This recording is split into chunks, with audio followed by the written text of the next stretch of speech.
Alongside me, a world-class tennis player, Amir Delic, someone I've known for quite some time. I remember he took me down pretty easily back at the Florida Open in doubles with Drew Dinkmeyer. He doesn't remember it, but I do. I do. Yeah. It's been a few years though, but it's good memories though from that tournament. Absolutely. Absolutely. And Amir Delic, once top 60 in the world, definitely considered to be one of the great players. And you train here at Saddlebrook. Like I said, no better place for tennis. No, it's absolutely heaven for tennis players. Great place to train. If you can train here, you can play anywhere with these weather conditions. We have everything provided for us, from conditioning to pools and a lot of tennis courts. And if you're interested in some golf, there's plenty of golf out here too. So it's a perfect training condition. I spoke to Tom Dempsey, the owner of this great place, and he just does not hold back. He says, let's make this as nice as possible, and that's probably what brings people like you here. Yeah, I mean, it was an easy decision for me. I was actually basing myself out of Jacksonville, Florida, which is not a bad place either. ATP headquarters there, and however, there was no players, and I needed players to play with, and this was easy choice for me with guys like James Blake, John Isner, some of the younger guys, Kuznetsov, and it was an easy decision to come down here. And how about the cross training too? I mean, you do a lot of stuff in the gym, and also you get to go in the pool. The amenities, unbelievable. No, it's great. I mean, with the help of Jason Riley and the Athlete Compound, and we have, between baseball players, football players, and tennis players, we try to during the off season, for all of us, we train together, and it's great. It gives you perspective on the other sport, but at the same time, like you said, cross train your body, and it involves all the muscle groups. It's great. And you were once top 60 in the world, and you definitely have that game. Right now, you're coming back from an injury. You're hoping to get back for the U.S. Open Series, you told me. So talk about the injury and your comeback right now. Yeah, as a matter of fact, I had a surgery on my knee about 10 weeks ago, and I'm still in the rehab / training mode right now. And with the help of Jason and the coaching staff here, I hope to be ready for the U.S. Open Series and hopefully do some damage there. And I remember you in the juniors. Everyone thought you were going to be a great player. You became a great player. But I mean, how much hard work does it have to take? I mean, for me, I see the pros, and I'm like, how could I ever play these guys every day for my money, for my lifeline, to get dinner on the table? I mean, what's it like to go from the juniors? You played some college over at Illinois, and then to have to put dinner on the table against these great players every day. It is. I mean, it was for me. I mean, it was I enjoyed the process of trying to get better. A lot of people just, they want the results, and you can't get the results unless you go through everything. And there's, I played in juniors, played in college, used the college as a stepping stone towards playing the professional tennis. And I was fortunate. I had a great coach, Craig Tiley at Illinois, who's done well for himself in the world of tennis, and he was able to help me out and guide me towards the next step. And then, like I said, with the right training and it's possible, and I've been fortunate, like I said, to train here and to do it on a daily basis, and hopefully can keep doing it for a few more years.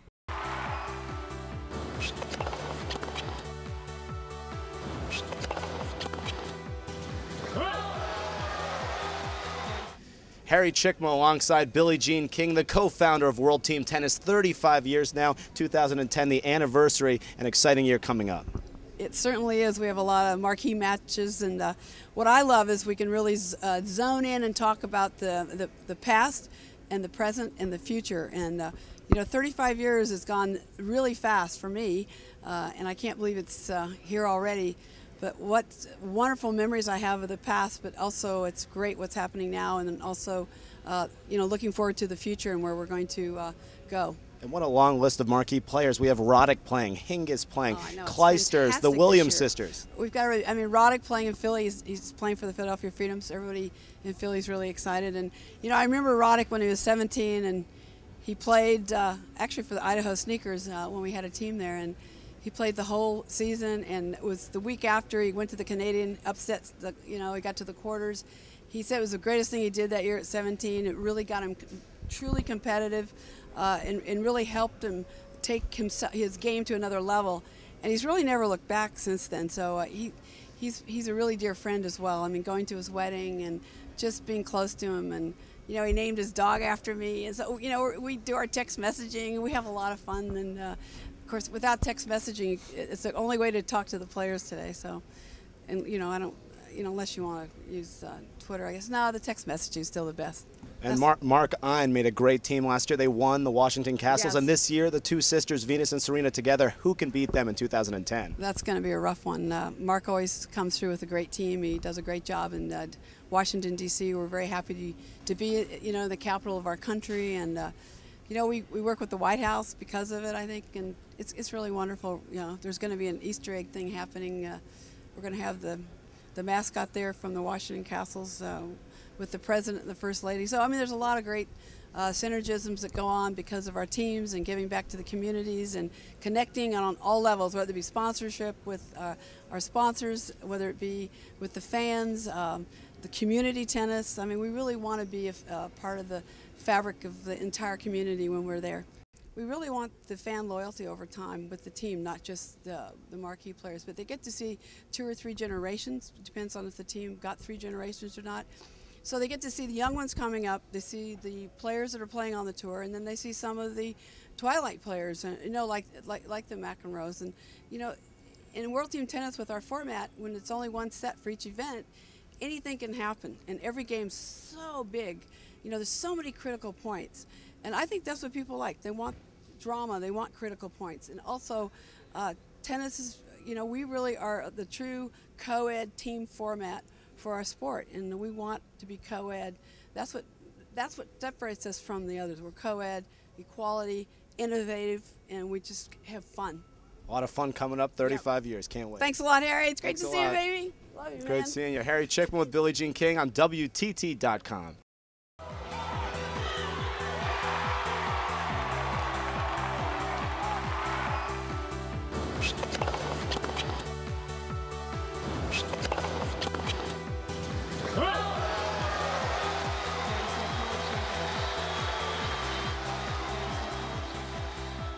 Welcome back to World Tennis. I'm your host, Harry Chickma. This broadcast presented by Saddlebrook Resort and Saddlebrook.com. We're here right in front of the beautiful Super Pool. I love this place. Nicest place for tennis. It's a mecca for all athletes. So talk about Saddlebrook and your home here. Yeah, I moved down here right after I finished college in 2007. I knew James Blake, who obviously practices here. I knew Marty Fisher practices here, and knew some of the coaches here. So it was really an easy choice for me. I knew that if I wanted to take my game seriously, I would have to move down here and start training and really devoting all my time to my tennis. And that's what I've been doing ever since 2007, and it's really the main reason I'm doing so well now. How about the heat in Florida? I remember doing these interviews right now even. I'm kind of sweating. And, does this get you ready for anything? Is it the toughest condition in all of tennis around the world or what? Yeah, if you can play here, if you can, practice here for 2, 3, 4 hours, you can play anywhere. The only place I can, some of the tournaments in the summer in Cincinnati and DC are really hot, and then obviously Australia is really hot, but no place has the humidity like this, which I think is the toughest. So if you can get used to the conditions here, you'll be able to play anywhere in the world. What are your goals now? I can imagine to win a Grand Slam tournament, which he can do. He's got the game to do it. What are your goals individually? My goals for this year was first and foremost to quite simply win an ATP tournament, and my first tournament of the year, I accomplished that in Auckland. So check that one off the list. One was to get into the top 20. I'm there now. Check that off the list, and obviously I have to stay in the top 20. But once I got in there, the goal for the rest of the year is to get in the top 10. It's attainable. I got Wimbledon coming up. I got the whole hardcourt season in the States coming up, which is really my bread and butter. So I hope to play well during that season, and if I can do that, my ranking will improve, and it'll get me closer to that top 10. Craig Boyan helping you out there, Jason Riley, your coaching staff getting you ready. Yeah, they are. Countless hours on the court with CB, Craig, and a lot of hours in the gym with Jason Riley and the guys that work underneath him. It's really why I love training here. It's the greatest training ground really for any tennis player. So I'm going to continue to keep doing what I'm doing, and I'll see the benefits real soon. John Isner, thanks for joining us here. Great seeing you do well. Harry Chickman with John Isner on World Tennis. Thanks for joining us. For the rest of the staff and for Saddlebrook Resort, we'll see you next time on World Tennis.